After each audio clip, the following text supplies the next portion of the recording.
Olá, turma. Estamos aqui de novo reunidos para a gente conversar um pouco sobre um outro tema importante que pode cair numa questão tanto de primeira etapa como de segunda etapa da UEMA, chamado de desenvolvimento embrionário.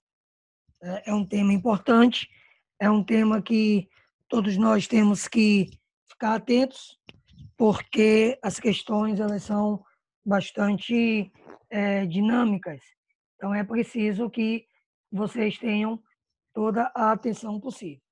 Desenvolvimento embrionário. Nós sabemos que a reprodução dos seres vivos, ela sempre foi algo assim muito discutida, né?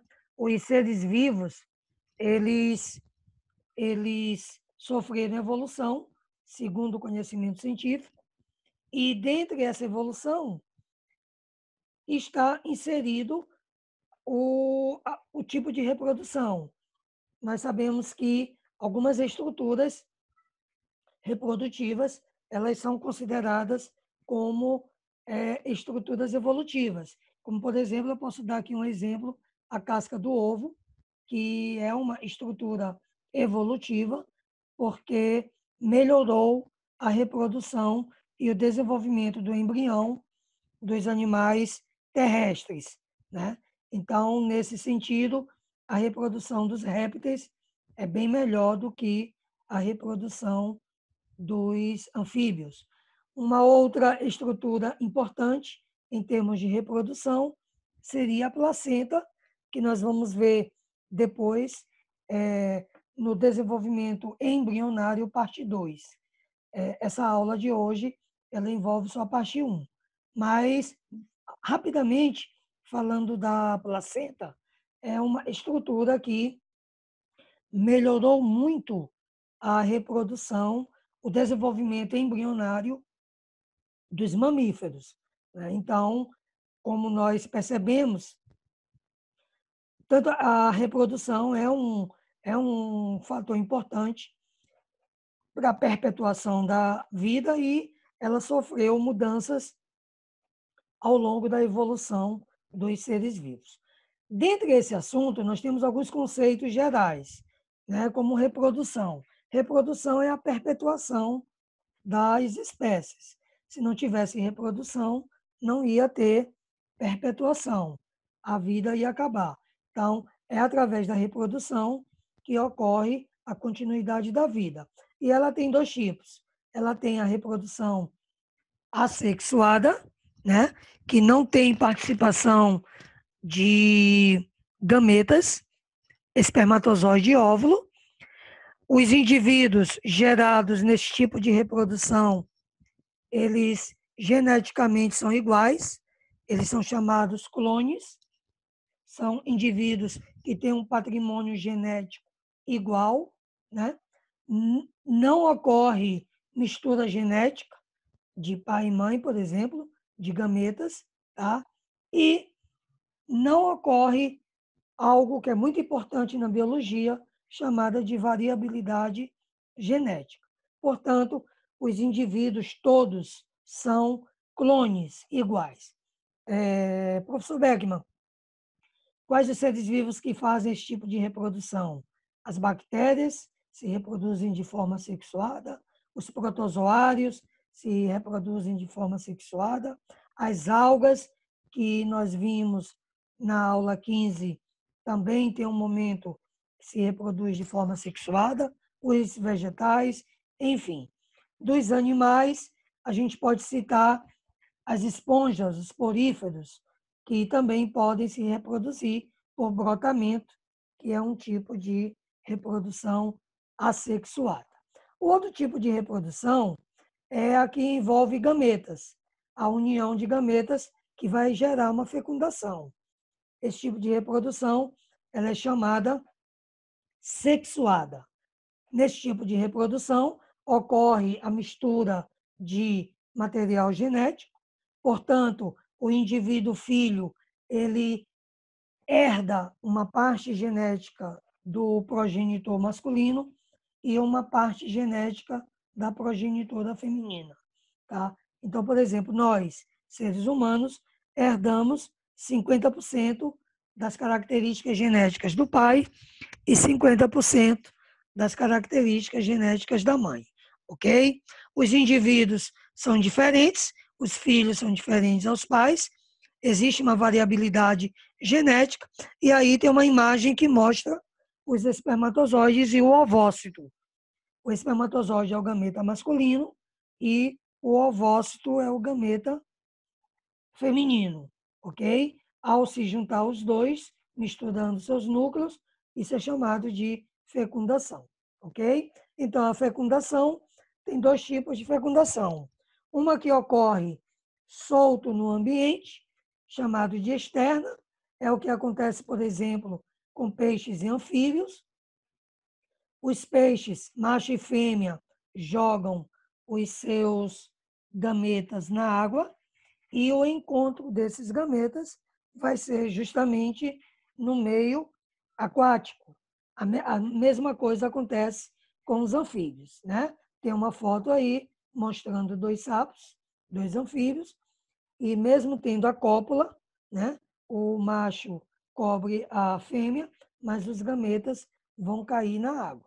E o outro tipo de fecundação é a fecundação interna, que é o encontro dos gametas dentro do corpo da fêmea, tá? É o que acontece, por exemplo, com os répteis, as aves, os mamíferos e os insetos, como mostra a imagem aí do slide, tá? Então, turma, dois tipos de reprodução, de fecundação, externa no ambiente, interna dentro do corpo da fêmea. Então, esses conceitos são importantes antes de entrar no tema de desenvolvimento do embrião, porque é a partir da fecundação que vai formar a célula ovo, chamada também de zigoto, né? Então, o que é o zigoto? É a primeira célula formada após a fecundação, após o encontro de gametas, vai ocorrer a formação do zigoto, ok? O zigoto, ele marca o início do desenvolvimento embrionário, aqui já é gestação, no caso dos seres humanos, gravidez, tá? E, a partir daí, esse zigoto vai sofrer uma série de divisões mitóticas, tá? Essas divisões mitóticas acabam multiplicando a quantidade de células, né? E, ao mesmo tempo da multiplicação, tem um momento que ocorre a diferenciação celular. As células vão ficando diferentes. Células da pele, células do músculo, células nervosas, células do sangue. Então, tem um momento, ao longo do desenvolvimento, que vai ocorrer a diferenciação celular, ok? Aqui tem uma imagem que mostra desde a fecundação até a formação do feto já bem formado. Antes disso, ele passa por um embrião, né? E por isso que o nome é desenvolvimento embrionário, ok? O desenvolvimento embrionário, todas as células que formam no corpo de um ser vivo, elas têm o mesmo patrimônio genético que o zigoto. Então, o zigoto é a célula inicial.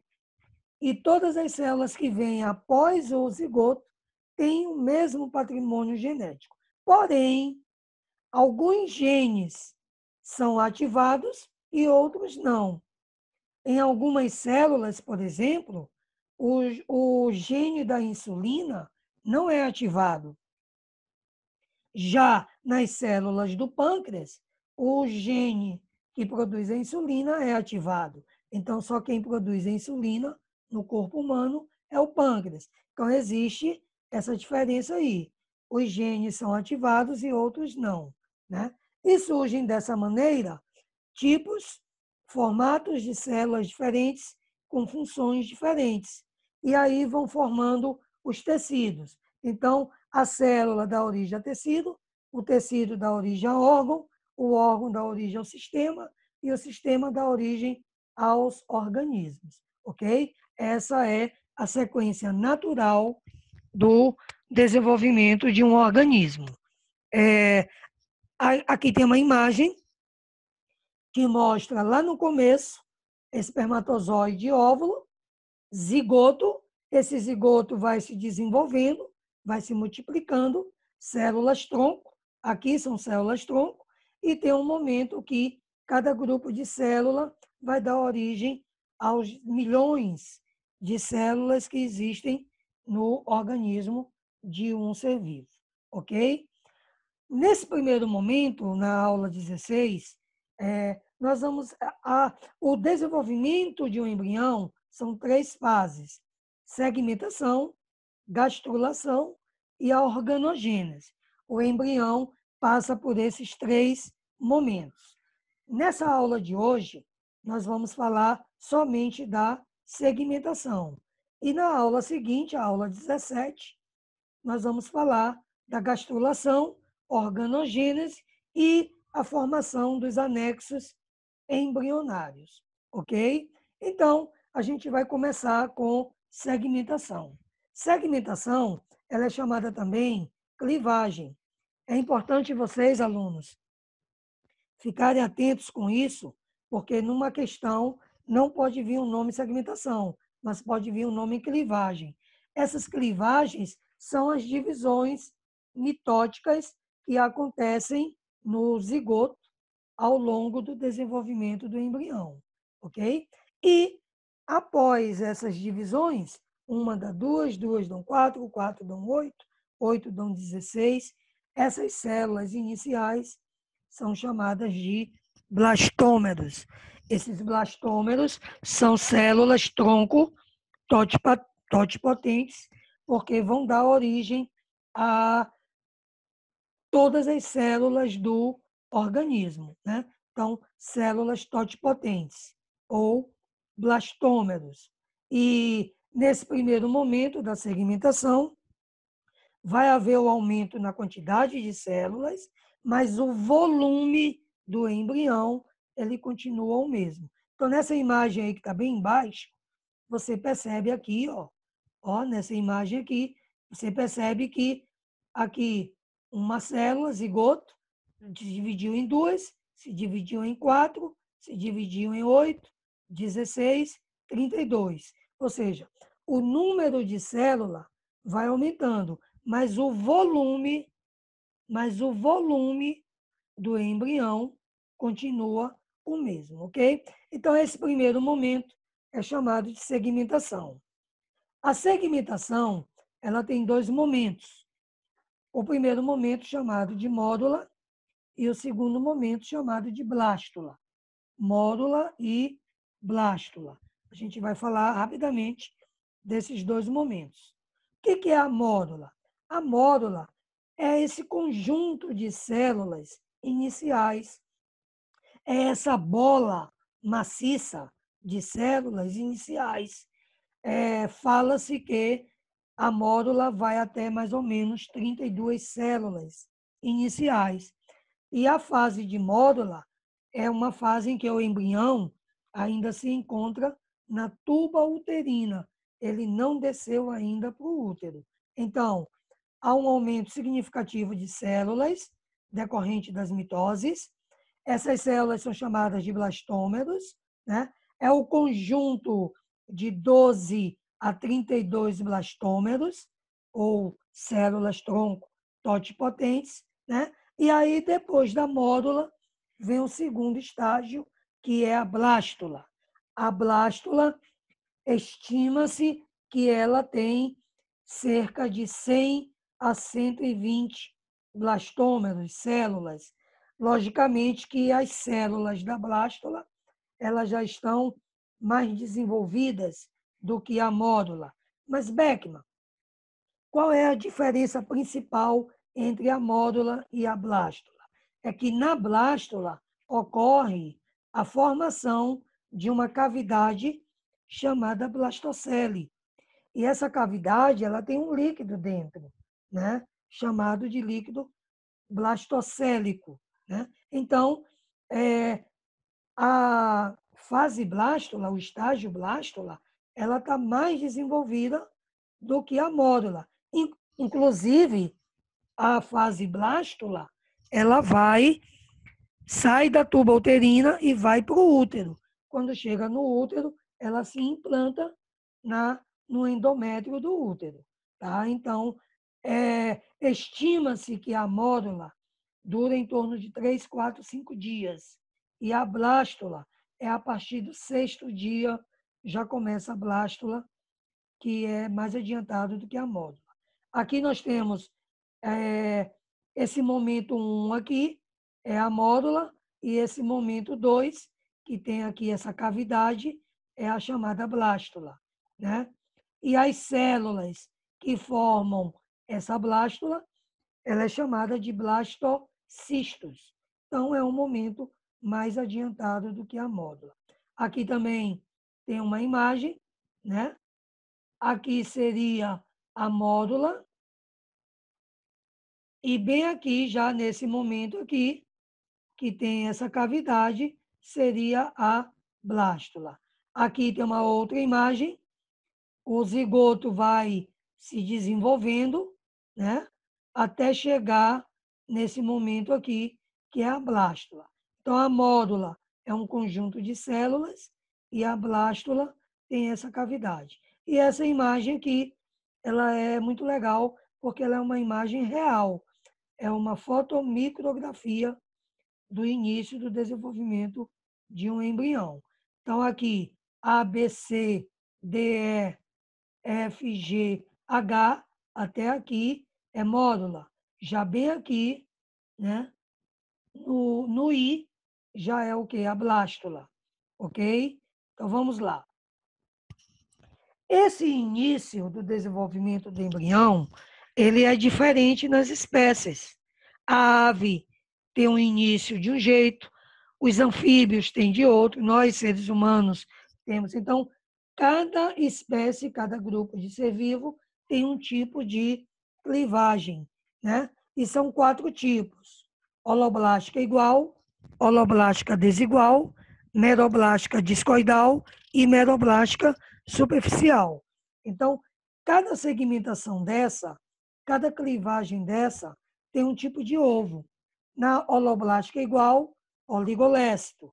Na holoblástica desigual, heterolécito. E assim por diante. E aí, nós vamos ver cada tipo de segmentação dessa. Primeiro tipo é holoblástica igual, né? Ocorre no ovo oligolécito, tá?